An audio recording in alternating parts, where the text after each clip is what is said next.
To install Dental Studio, run the setup executable in the program installation folder. You should install each installer in the software setup screen from top to bottom, beginning with program installation.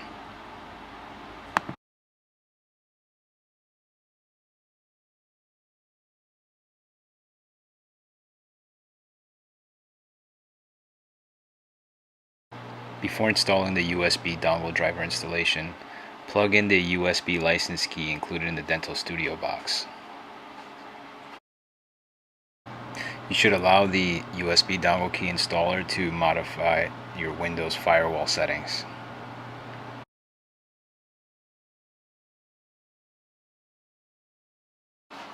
After the USB dongle driver installation has finalized, you will be required to restart the computer before utilizing the system. But for now, we would just click No and continue to our next installer.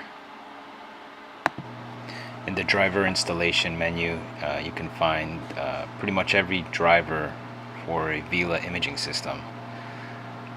If you had a Rotograph Evo, you would click on the Rotograph Evo button and continue to install the driver for the system.